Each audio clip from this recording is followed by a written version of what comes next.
my brown girls. Yes, we are back for another episode of Brown Girl Gossip with your good gossiping girlfriend Nick.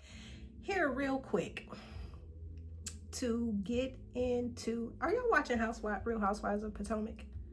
What are y'all thinking about so far with season 9? Are the girls giving what they're supposed to give, or are they giving us lackluster? Could they be doing more? Could they be doing less? Let's just get into it. I have gotten behind because I've been so engulfed in this political, I just been wrapped up in the election and in all things politics that I have basically been waking up in the morning, thanking God for another day, of course, but I have been engulfed and immersed in this election. And now that the people have spoken, they about to fuck around and find out real quick, real tough. They gonna fuck around and find out. So now it's like, hey, I ain't got nothing else to say, to talk about in the political realm at this time, and I doubt that I don't even know at this time, because I'm so disgusted. I don't even think that I even want to give 45, 47 the attention, not unless some real just crazy shit just becomes a talking point that I'm gonna get on here and just talk about it. So anyway, I have purged that. I have cleansed that from my aura and from my being. Let's get into these housewives, okay? So I might jump around, and that's okay. Just stick with your good girlfriend right here, okay? Your good gossiping girlfriend. So let's get into it. So episode 1, Andy and Bravo. Y'all know y'all ain't shit for recreating Karen's DUI debacle. Y'all wasn't shit for that. Whoever simulated a drunken person in the car driving and swerving, almost hitting a deer, just doing all this crazy shit, y'all was wrong and messy as hell for that. But I understand, as a producer, you want the people to be talking, you want ratings to go through the roof, so I get it, but y'all was messy as hell for that. So we find out that, so basically, if y'all watch the trailer, if y'all have seen anything, Karen, who has always, the grande dame who has always clocked in for work, she is going to be clocked and loaded this season, seeing that she is pretty much everybody's, a good chunk of these ladies' storylines. Let's just be for real. Let's call a spade a spade. A lot of these ladies don't have anything going on. They don't have nothing popping, and Karen is the only person that is going to keep them popping and keep them talking and keep them, having something to talk about, because they ain't got shit going on.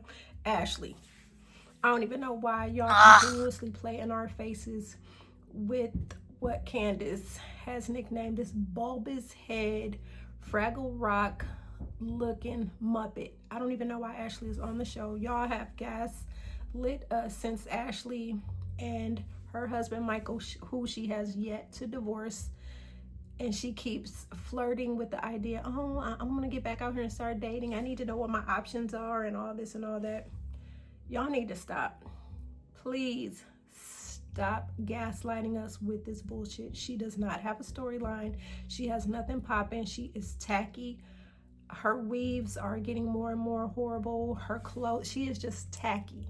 She is tacky, and when I look at the other housewives and the chicks that they bring, she reminds me of Gina from OC. They are non-motherfucking factors, so I don't even know why they're on the show. Of course, we know Ashley, we know why Ashley's on the show. Ashley is y'all's plant, and she does the dirty work that y'all want her to do to keep the ratings going. But Ashley is not that girl. She is not that 1. She is not that 2. She is not that 3. She needs to not pass go, do not collect $200. Get her ass off the show. Y'all wasting our time. Y'all wasting our patience. She is irrelevant, okay? So anyway, episode 1, Karen is just everybody clocked in on Karen and what in this DUI, her drinking, driving, all these charges that she is facing. So of course all the girls got something to say. They're in their little confessionals. Some of them looked good. Some of them need to go back to the drawing board, because y'all looks, it wasn't it. Y'all was giving, I don't even know, not even, y'all wasn't giving. I can't even, y'all wasn't giving. So Gizelle is in the car and we see she's on the phone with her gangsters and alcohol partner, Ashley. They are talking about Karen. And Gizelle is like, well, I'm on my way to go get Karen because, you know, since this accident, Karen's pretty much has faded to black because she knows that she's being talked about. So she's not out and about grand daming, doing the grand dame things. So Gizelle is on her way to get her friend because Gizelle, we already know Giselle's Miss Word on the street. She needs to know what's tea, what's going on with Karen. I know we have our differences, but this shit right here, this is not you. What the hell is going on? So we know Gizelle has a tendency to be messy, and by no means am I or have I been a Gizelle fan, but you can definitely tell the respect and the love between Karen and Gizelle is most definitely there. So Gizelle pulls up to Karen's house. Karen opens the door. You see Ray at the door, the Black Bill Gates. She tells him bye. She's going to eat. She hops in a car with Gizelle. They're talking. And so Gizelle is driving the SUV. And so she's like, this is where the accident happened at, right? Do you want me to continue going this way? Are you triggered, or do you want me to take another way? Karen, take another way, take another way. As they are taking another way, production, Andy, y'all ain't shit. Y'all got some deer frolicking out. I don't know how y'all strategically plan for these deer to just pop out of nowhere, but they pop out of nowhere. So I thought that was funny. So they pull up to the restaurant, and so they're inside the restaurant. They are talking. Gizelle is like, hey, what's going on? So she's wanting to pick and pry and hoping that Karen is going to tell her, you know, T, like, what the hell was you doing that you didn't get caught up? You are now facing charges, DUIs. You got like 8 or 9 charges in this one situation. So of course Karen is evasive and she is deflecting. I can't talk about it, but the truth, you know, basically the truth is gonna come out and y'all gonna see da da da da da da da da. Very elusive, very, I'm not telling you shit, very much. Oh, then she tells Gizelle, oh, you could read about it, you could read about it. So I thought that was funny because we know these ladies are nosy as hell, first of all. So, you know, whenever somebody got some tea going on, they are very much, you know, they don't want nobody in their business, so they're not talking about it. So it was understandable for Karen to deflect, but it's almost like, Karen, baby, you really can't deflect because this shit is public record now. So what's going on?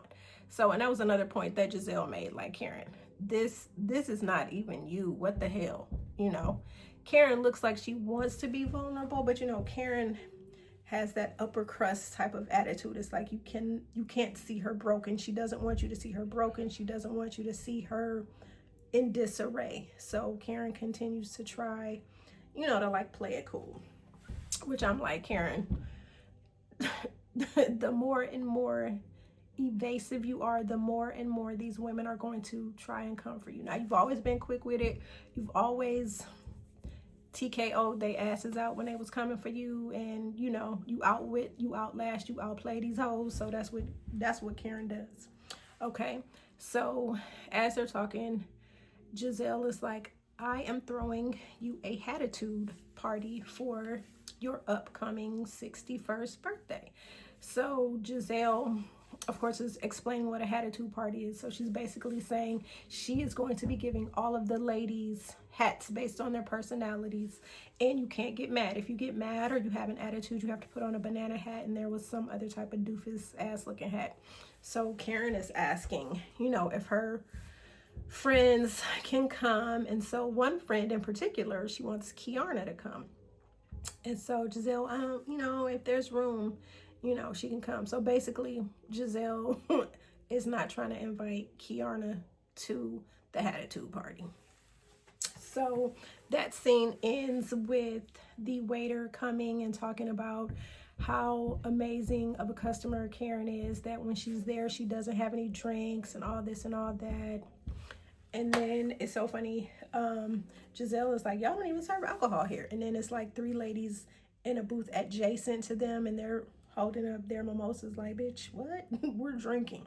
So I thought, that was kind of funny.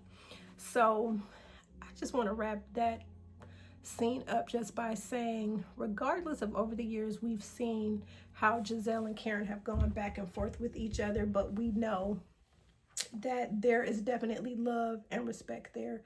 Karen is the yin to Gizelle's yang. They are the perfect package of when you think of frenemies. These two are the alphas of the group, and they continuously, butt heads. And then you have the betas and the ladies that fall lower to that, and they always end up picking a side. But Karen is always leading her side, and Gizelle is always leading her side. So we switch over to Mia. I don't even know. Carlos King calls her Mia be lying, and Mia be lying her ass off. And Mia has basically pimped out her family for a Bravo check. Now I don't know if y'all watch Housewives or any of the franchises. We have seen many a housewife pimp their family out to a certain extent, but Mia has definitely, she's pimped that coochie out. She's pimped her family out for a Bravo check by bringing in her high school sweetheart, Ink, bringing him in and creating this love triangle. And now, as y'all know, Mia and Gordon, so Mia has 1 child. We don't even see he's older. And then Mia has 2 children with Gordon. She has a son, and she's got a son, and she has a daughter with Gordon.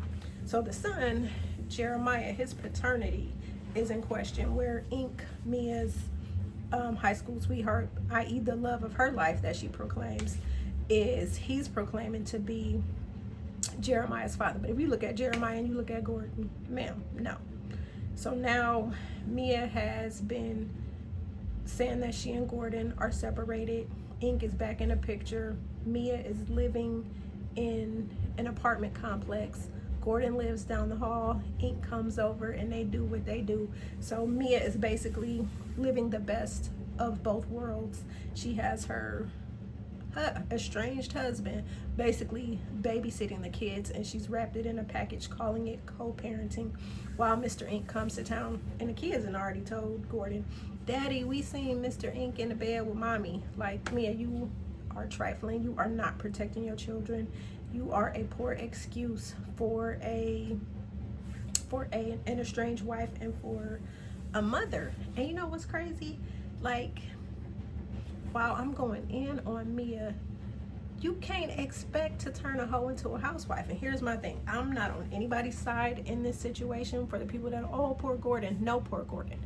Karma has turned around and has bitten them both in the ass. Because remember, Gordon, when he was going to that gentleman's club where Mia was doing her 1-2 coochie popping, Gordon was very much married, cheated on his wife with Mia. So Gordon, how you get her is how you lose her. And let's be honest, did Mia actually really love Gordon, or did she love what Gordon could provide for her, i.e. he portrayed himself to have money to be able to afford her the life that she wanted to be living. So he basically pulled her out of the club, and he was pretty much caking her for a little bit. So my theory is, I feel like Mia and Ink never really broke up. I feel like Mia and Ink was always communicating, and I feel like they had an understanding. And I feel like the plan was for Mia to find a lick. To find a lick, make it worth their while by her getting pregnant, having kids so she could keep the income coming in. Now that's what I believe, because how is it that you all of a sudden are tired of Gordon and ink just so conveniently pops back up into your life, and now y'all all in love and you're engaged? And I just want to know, how can you be engaged when you still married? So yeah, so that scene with Mia and Gordon, they take the kids out for ice cream and trying to portray this united front. And I just think it's just trifling. Mia, you trifling. You always been trifling. You always been low vibrational, low class, just hood rat. They putting these hood rats on these shows and they're trying to disguise them as housewives. And bravo, y'all should know, stop playing with our intelligence. Stop it. So next we see Wendy. So Wendy is basically in her home office and she is talking to Eddie, and she is talking about flirting with the idea of how she is going to write this resignation letter. She is tired of teaching at the Johns Hopkins University. My good sis with these degrees. Y'all used to try to comfort Wendy when she said, I have 4 degrees. If y'all understand anything about African culture, African parents instill it in their African children to not be lazy, to work, to just be educationally savvy. So that means you're gonna have hella degrees. That's what that means. So basically, on the flip side though, you get all these degrees and you start shooting your shot in all these arenas. After a while, you're gonna burn out. And I feel like that's what happened with Wendy, with Dr. Wendy, excuse me. She has all these accolades. She has done these amazing things. She has been a political commentator. She is doing has done all these things. She's an entrepreneur, doing her home care, her home line, her candles. She wrote a book. She's a mother of 3. She is a daughter. She has a YouTube channel, The Dr. Wendy Show. So she is doing things. So Wendy gonna be all right. So Wendy is she's just tired. She's tired of corporate America. She's tired of clocking in on somebody else. She's tired of swiping a time clock. She's tired of it. So Eddie, of course, is behind her 1000%. Wendy's a little scared because she doesn't know how her mother's going to take it. And at the big age of 39, she just doesn't want to disappoint her mom. So Eddie pretty much gives her a high five. We'll celebrate when you send that letter. So we see Wendy at her desk typing her resignation letter, and then her sending, and so her being all, yeah. So that's how that scene ends. We meet Kiarna, who Wendy introduced into the show during season 8, and y'all already know that Kiarna has a skincare business. Kiarna's that girl. She's very much giving me Candace 2.0, meaning I'm not gonna let you just say what you want to say and think you're gonna get away with shit, because that's not gonna happen. So we also know season 8 ended with the gangsters and alcohol, wannabe fashion show, techie show, whatever it was. And we know that Ashley, Gizelle, and Robin had set it up for, allegedly, for Ashley's friend Sesame Street to come in and start a fight with Candace. Well, lo and behold, see, this is why y'all gotta stop fucking around, because when you fuck around, you gonna find out. So Candace was the intended target, and it ended up being Kiarna, and Kiarna dog walked. She dog walked the shit out of Deborah. And Ashley, we heard you with the hot mic. Oh, the camera's rolling. We heard you, ho. So, like I said, Andy, you got something on somebody, and that's why you still there. I'm still trying to clock why you're still on the show, because you're not adding any kind of nutritional value to Housewives whatsoever. Ashley's like that foot fungus that will not go away, and it's kind of like you stuck with it, and you gotta think of some type of plan to get rid of it. Yeah, so Kiarna's now on the show. We know that Kiarna has a man, Greg, who is divorced, has some kids, and they are moving into a house together, and her mother wants to know why you moving in with this man, and he ain't promised you no type of future. So Kiana, good looking chick. Kiana's a baddie. Her face card not declining. She just that girl. She could dress. She is a good friend to Karen, and she's definitely somebody that you want to keep as an ally. So like Kiana. So we're introduced to Karen's two new friends. The one Vivian, wait a second. My favorite author, Eric Jerome Dickey, did a book, Genevieve. I think maybe that's her name, Genevieve. Y'all comment below if that is what her name is. It might be Genevieve, or maybe I'm thinking about somebody else. Anyway, Karen's new friends, the one lady, maybe Genevieve, and then there's Stacy. So Stacy, we know, so Genevieve owns a dress shop. Karen meets up with her, goes to the shop, and we're introduced to Karen's other friend, Stacy. Now Stacy is from Detroit. Stacy is a former QVC hostess. She's a former TV anchor. You can tell because she has that poised and polished look, and she speaks with diction, and her posture is just posturing. So what we know about Stacy is that she is very prim, she is very proper, she's very demure, she is very cutesy. We also know that Stacy has an 8-year-old daughter.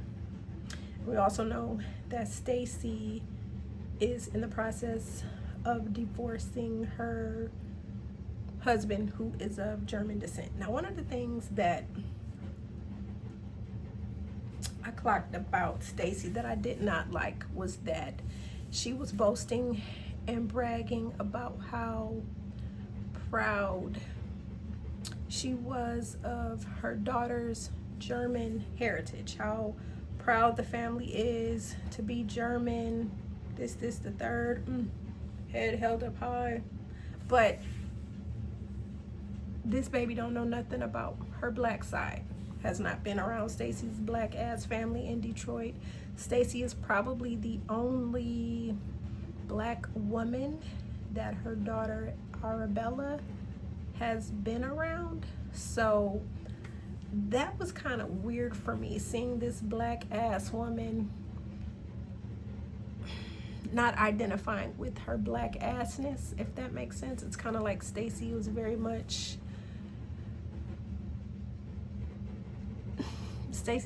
has not had that talk with her daughter. And for me as a black woman, that was kind of disappointing to see that she is very much excited about her child's mixed raceness, but is not introducing her child to the black side, to her other half. Like, how is her daughter gonna not know about half of her heritage or her culture? So I thought that was just very much weird. So this episode ends with the ladies showing up for Karen's HATitude party. Gizelle, I have to give it to you. The place was not tacky. It was nice. It was intimate. It was enough for all the ladies to get there. We see the ladies come in dressed how they gonna dress as usual. Jacqueline, Mia's ex-bestie, who Mia drug for filth. The per diem per day, being a friend of the show, it must be hitting on something for Jacqueline to have agreed to come back in and wanting to be a friend of the show. So Jacqueline comes in, the ladies are happy to see her. All the ladies are hugging, sitting down, blah, blah, blah, waiting for the guest of honor. Karen walks in, the party begins. So Ashley and her little trying to be funny ass comes in with a gift basket with Uber and Lyft cards, a water bottle, a paint by number kit, just all this stuff, I guess, for Karen to keep herself occupied so that she doesn't drink or get behind the wheel. So I guess she thought that was funny, which it was kind of like, you tried it, go, like, beat it. Just, when you got somebody that annoys the fuck out of you, like, just bye. Why are you even here? So the party is underway. The ladies are talking, but prior to Karen getting there, they're being messy as usual. Jacqueline makes a statement, oh, Karen called me the other day and I believe she was drunk. So she's basically putting it out in the atmosphere. Now, y'all was already talking about Karen, been talking about her. Y'all already know what she's going through. So for Jacqueline to add fuel to the gasoline fire, it's like, why are you going there? Why are you starting? We know you need a storyline, but that's the wrong person to go toe-to-toe with, because you can't outwit, outlast, and outplay the grand dame. You cannot. So anyway, Karen gets there, the ladies are kikiing, talking, whatever. They are, Gizelle is passing out the hats, and each of the ladies has a different hat for their personality. She gives Wendy the bucket hat because their relationship, she said, has been in a bucket, which we know that it's been in a bucket. So they decide that they're going to squash their beef, and they're going to have a one-on-one where they sit down, iron out all their grievances and their differences. I.e., to me, it's like, bitch, we got to do what we got to do to keep this check. You want your check to keep coming through. I want my check to keep coming through. We got to play nice. We got to bury the hatchet. Robin's gone. Candace is gone. It's on us to make this shit work. So that's what I believe. I believe that's why the ladies are playing nicely. But let's be honest. Wendy and Gizelle were actually in a good place. By them both being AKAs, they had a foundational in the buildings of what could, in my opinion, would have been a great friendship if Gizelle had not jumped on Robin, her sidekick's train of let's talk about Wendy's husband, fueling this rumor about Eddie supposedly sleeping with a colleague and having this secret baby. So, and that's why Wendy ended up getting her body done to keep Eddie from straying and all this other stuff. So I really feel like they could have had a good friendship, but that whole debacle is what caused the bullshit and the drama in that relationship. So anyway, they decide, oh, we're gonna get it together. Gizelle gives me a pimp hat because she like, pimping ain't easy. You got your husband and you got your boyfriend and they living in the same building as you. So cheers to you. So the ladies are sitting around, kiki. Karen and Gizelle start talking about ink, and they tell Mia they don't feel like she is protecting her children by bringing ink into the equation so soon. So of course Mia gets offended. She starts crying and she rushes off to the bathroom, crying these fake ass tears, which we've never seen Mia cry a day in her life. So these tears was very much fake. What annoyed me though was the fact that Wendy was getting on Karen and Gizelle talking about them coming for Mia as a mother. And my thing is, Wendy, like black women, sometimes you gotta rest, because this ain't your fight. Mia assaulted you. She threw a drink in your face. She hit you with her clutch bag. The blackbird, she said, was probably your mom when you guys were out eating that time. She has been rude. She has been despicable. She has been unkind. She has assaulted you. She has never apologized. There is no way you would have seen me taking up for that hoe. Ain't no way. I can't do it. Wendy, I was real upset with you, sis, and looking at you sideways like, why in the hell would you stand up for this woman after she threw a drink in your face? She assaulted you and you capping for her. Where they do that at? No, man. And I know it's like you're trying to this season be more zen than the zen you tried to be 2 seasons ago, and it's not giving. It ain't giving. So Mia comes back to the table. Then the ladies start talking, and then it's brought up to Karen that Jacqueline was saying that she had caught her on the phone drunk. So of course that already lights a small fuse in in this powder keg that is going to end up happening between Karen and Jacqueline.